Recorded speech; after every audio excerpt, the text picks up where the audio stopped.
ನಿವೃತ್ತ ಪೊಲೀಸ್ ಮಹಾನಿರ್ದೇಶಕ ಓಂ ಪ್ರಕಾಶ್ ಅವರ ಕೊಲೆಯಾಗಿತ್ತು ನಿನ್ನೆ. ಈಗಷ್ಟೇ ಅಂತಿಮ ವಿಧಿವಿಧಾನಗಳನ್ನು ನೆರವೇರಿಸುವಂಥ ಸಂದರ್ಭ. ಬೆಂಗಳೂರಿನ ವಿಲ್ಸನ್ ಗಾರ್ಡನ್ನಲ್ಲಿರುವಂಥ ಚಿತಾಗಾರದಲ್ಲಿ ಅಂತಿಮ ವಿಧಿವಿಧಾನ ನೆರವೇರ್ತಾ ಇದೆ. ಅವರ ಸಂಪ್ರದಾಯದಂತೆಯೇ ಅವರ ಪುತ್ರನೇ ವಿಧಿವಿಧಾನವನ್ನು ನೆರವೇರಿಸ್ತಾ ಇದ್ದಾರೆ. ಒಂದು ರೀತಿಯಲ್ಲಿ ಒಂದು ಕಡೆ ತನಿಖೆ ನಡೀತಾ ಇದೆ. ನೋಡಿ ಎಂಥ ಸಂದರ್ಭ ಅಂತ ಹೇಳಿದ್ರೆ, ಗಂಡ ಹೆಣವಾಗಿ ಮಲಗಿದ್ರೆ ಆ ಕೃತ್ಯಕ್ಕೆ ಕಾರಣವಾದಂಥ ಹೆಂಡತಿ ಮತ್ತು ಪುತ್ರಿ ಸ್ಟೇಷನ್ನಲ್ಲಿದ್ದಾರೆ, ತನಿಖೆಯನ್ನು ಎದುರಿಸ್ತಾ ಇದ್ದಾರೆ. ಏಕಾಂಗಿಯಾಗಿ ಪುತ್ರ ವಿಧಿವಿಧಾನಗಳನ್ನು ನೆರವೇರಿಸ್ತಾ ಇದ್ದಾರೆ. HSR ಲೇಔಟ್ ಠಾಣೆಗೆ FSL ಬೆರಳಚ್ಚು ತಜ್ಞರ ತಂಡ ಭೇಟಿ ಕೊಟ್ಟಿದೆ. ತನಿಖೆಯ ಭಾಗವಾಗಿ ಪತ್ನಿ ಪಲ್ಲವಿ ಬೆರಳಚ್ಚು ಪಡೆದಿದ್ದಾರೆ.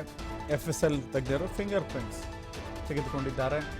ಚಾಕು, ಆ ಚಾಕುವಿನ ಮೇಲಿರುವಂಥ ಫಿಂಗರ್ ಪ್ರಿಂಟ್ಸ್, ಮೃತದೇಹದ ಮೇಲಿದ್ದಂಥ ಬೆರಳಚ್ಚು, ಹೀಗೆ ಪ್ರತಿಯೊಂದನ್ನು ಕೂಡ FSL ಸಂಗ್ರಹ ಮಾಡಿದೆ. ಘಟನೆ ನಡೆದಂಥ ಸ್ಥಳದಲ್ಲಿ ಬಿದ್ದಂಥ ಚಾಕುಗಳನ್ನು ಪೊಲೀಸರು ಸೀಸ್ ಮಾಡಿದ್ರು, FSLಗೆ ರವಾನೆ ಮಾಡಿದ್ರು.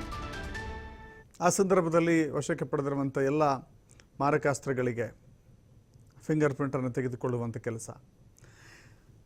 IPS ಅಧಿಕಾರಿ ಆಗಬೇಕು ಅಂತ ಹೇಳಿದರೆ ಸುಖ ಸುಮ್ಮನೆ ದಕ್ಕುವಂಥದ್ದಲ್ಲ. ಯಾಕಂತ ಹೇಳಿದರೆ ಕಠಿಣ ಶ್ರಮ ಇರಬೇಕು, ಕಠಿಣ ಓದು ಇರಬೇಕು, ಶ್ರದ್ಧೆ ಇರಬೇಕು. ಜೀವನದಲ್ಲಿ ಒಂದು ತಪಸ್ಸಿನ ರೀತಿಯಲ್ಲಿ ಗಳಿಸಿಕೊಂಡಿದ್ದು ಅಂತ ಹೇಳಿದರೆ ಅದು IPS ಹುದ್ದೆ. ಹೇಳಿ ಕೇಳಿ ಕರ್ನಾಟಕದಂಥ ಅತ್ಯುತ್ತಮ ರಾಜ್ಯ ಸಿಕ್ಕಿದ್ದು ಪ್ರತಿಯೊಬ್ಬ IPS ಮತ್ತು ಪ್ರತಿಯೊಬ್ಬ IAS ಅಧಿಕಾರಿಗಳನ್ನು ಕೇಳಿ ನೋಡಿ. ಕರ್ನಾಟಕದಲ್ಲಿ ಕೆಲಸ ಮಾಡಬೇಕು ಅಂತ ಹೇಳಿದ್ರೆ ಬಹಳ ಖುಷಿ ಪಡ್ತಾರೆ. ಕರ್ನಾಟಕ IPS ಹಾಗೂ IAS ಅಧಿಕಾರಿಗಳಿಗೆ ಅಂಥದ್ದೊಂದು ವಾತಾವರಣವನ್ನು ಕಲ್ಪಿಸುತ್ತೆ.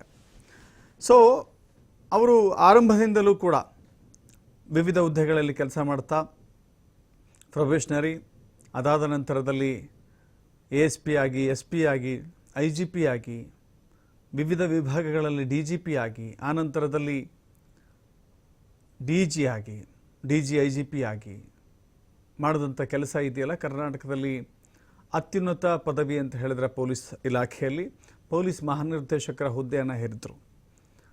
ಪೊಲೀಸ್ ಮಹಾನಿರ್ದೇಶಕರಾಗಿ ಕೆಲಸ ಮಾಡಿ ಅನಂತರ ನಿವೃತ್ತ ಜೀವನವನ್ನು ಕಳೀತಾ ಇದ್ರು ಓಂ ಪ್ರಕಾಶ್. ಯಾವಾಗಲೂ ಕೂಡ ನಿವೃತ್ತಿಯಾದಂಥವರಿಗೆ ಏನು ವಿಶ್ ಮಾಡ್ತಾರೆ ಪ್ರತಿಯೊಬ್ಬರು ಕೂಡ, ನಿಮ್ಮ ನಿವೃತ್ತ ಜೀವನ ಅತ್ಯಂತ ನೆಮ್ಮದಿಯಿಂದ ಇರಲಿ, ಶಾಂತಿಯಿಂದ ಇರಲಿ ಅಂತ ಹೇಳ್ತಾರೆ. ಬಟ್ ಇಲ್ಲಿ ಅದ್ಯಾಕೋ ಗೊತ್ತಿಲ್ಲ, ಓಂ ಪ್ರಕಾಶ್ ಅವರ ನಿವೃತ್ತ ಜೀವನ ಶಾಂತಿಯಿಂದ ಕೂಡಿರಲಿಲ್ಲ, ನೆಮ್ಮದಿಯಿಂದ ಕೂಡಿರಲಿಲ್ಲ. ಅದು ಸ್ವಯಂಕೃತ ಅಪರಾಧ ಅಂತ ಹೇಳಬೇಕಾ ಅಥವಾ ಕೌಟುಂಬಿಕ ಗಲಾಟೆ ಅಂತ ಹೇಳಬೇಕಾ ಗೊತ್ತಿಲ್ಲ. ಬಟ್ ಕೊನೆಯಲ್ಲಿ ವಿಶ್ರಾಂತಿ ಜೀವನ ಶಾಂತವಾಗಿರಲಿಲ್ಲ, ವಿಶ್ರಾಂತಿಯನ್ನು ಪಡೆದುಕೊಂಡು ಆ ರೀತಿಯಲ್ಲಿ ಆಗಲಿಲ್ಲ ಅಂತ ಅನಿಸುತ್ತೆ. ಕೊನೆಗೆ ಕೊಲೆಯಲ್ಲಿ ಅಂತ್ಯವಾಗಿ ಇವತ್ತು ವಿಧಿವಿಧಾನ ಅಂತ್ಯ ಸಂಸ್ಕಾರ ನೆರವೇರ್ತಾ ಇದೆ. ಫಿಂಗರ್ ಪ್ರಿಂಟ್ ಕೊಡಲಿಕ್ಕೆ ಓಂ ಪ್ರಕಾಶ್ ಪುತ್ರಿ ಕೃತಿ ನಕಾರವನ್ನು ವ್ಯಕ್ತಪಡಿಸ್ತಾ ಇದ್ದಾರೆ. HSR ಲೇಔಟ್ ಪೊಲೀಸ್ ಠಾಣೆಯಲ್ಲಿ ಕೃತಿ ಬಹಳ ಕಿರಿಕಿರಿ ಮಾಡ್ತಾ ಇದ್ದಾಳಂತೆ. ಪೊಲೀಸರ ಪ್ರತಿ ಪ್ರಶ್ನೆಗಳಿಗೂ ಕೂಡ ಕಿರಿಕ್ ಮಾಡ್ತಾ ಇದ್ದಾಳೆ ಕೃತಿ. ಏನೇ ಕೇಳಿದ್ರು ಡೋಂಟ್ ಆಸ್ಕ್ ಮೀ ಅಂತ ಹೇಳ್ತಾ ಇದ್ದಾಳೆ. ನನ್ನನ್ನು ಪ್ರಶ್ನೆ ಕೇಳಬೇಡಿ ನೀವು. ಈ ಕಡೆ ಫಿಂಗರ್ ಪ್ರಿಂಟ್ಸ್ ಕೇಳಿದ್ರು ಕೂಡ ಕೊಡಲ್ಲ, ಮತ್ತೊಂದು ಕಡೆ ಯಾವುದೇ ಪ್ರಶ್ನೆಗಳನ್ನು ಕೇಳಿದ್ರು ಕೂಡ ಅದಕ್ಕೆ ಮಾಹಿತಿಯನ್ನು, ಉತ್ತರವನ್ನೇ ಕೊಡೋದಿಲ್ಲ. ಕೃತಿ ಸ್ನೇಹಿತೆಯರನ್ನು ಕರೆಸಿ ಸಮಾಧಾನ ಪಡಿಸ್ತಾ ಇದ್ದಾರೆ ಪೊಲೀಸರು. ಆದರೂ ಕೂಡ ಫಿಂಗರ್ ಪ್ರಿಂಟ್ ನೀಡಲಿಕ್ಕೆ ವಿರೋಧವನ್ನು ಕೃತಿ ಒಡ್ತಾ ಇದ್ದಾರೆ. ನೋಡಿ, ಒಬ್ಬ ಪೊಲೀಸ್ ಅಧಿಕಾರಿಯ ಮಗಳು ಪೊಲೀಸರಿಗೆ ತನಿಖೆಯಲ್ಲಿ ಸಹಕಾರ ಕೊಡಬೇಕಾಗತ್ತೆ. ಹೇಳಿ ಕೇಳಿ ಇದು ತನ್ನ ತಂದೆಯ ಕೊಲೆ ಇದು.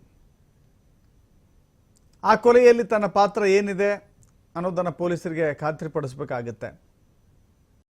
ಹಾಗೂ ಪುತ್ರಿ ಇಬ್ಬರ ಪಾತ್ರ ಹೇಗಿತ್ತು ಅನ್ನೋದನ್ನು ಕೂಡ ಇಲ್ಲಿ ಪೊಲೀಸರು ಪತ್ತೆ ಹಚ್ಚಿ ಕಾನೂನುಬದ್ಧ ಕ್ರಮವನ್ನು ತೆಗೆದುಕೊಳ್ಳಲಿಕ್ಕೆ ಮುಂದಾಗ್ತಾರೆ. ಕಾನೂನು ಪ್ರಕ್ರಿಯೆಗಳಿಗೆ ಯಾವತ್ತಿಗೂ ಕೂಡ ಯಾವುದೇ ಆರೋಪಿ ಆಗಲಿ ಅದಕ್ಕೆ ಸಹಕರಿಸಬೇಕಾಗತ್ತೆ, ತನಿಖೆಗೆ ಹೋಗೊಡ್ಬೇಕಾಗತ್ತೆ. ಇಲ್ಲಿ ಕೃತಿ, ಓಂ ಪ್ರಕಾಶ್ ಅವರ ಪುತ್ರಿ ಕೃತಿ ಡೋಂಟ್ ಆಸ್ಕ್ ಮೀ ಅಂತ ಹೇಳ್ತಾ ಇದ್ದಾರಂತೆ. ಯಾವ ಪ್ರಶ್ನೆಗಳಿಗೂ ಕೂಡ ಉತ್ತರ ಕೊಡ್ತಾ ಇಲ್ಲ, ಫಿಂಗರ್ ಪ್ರಿಂಟ್ಸು ಕೊಡ್ತಾ ಇಲ್ಲ.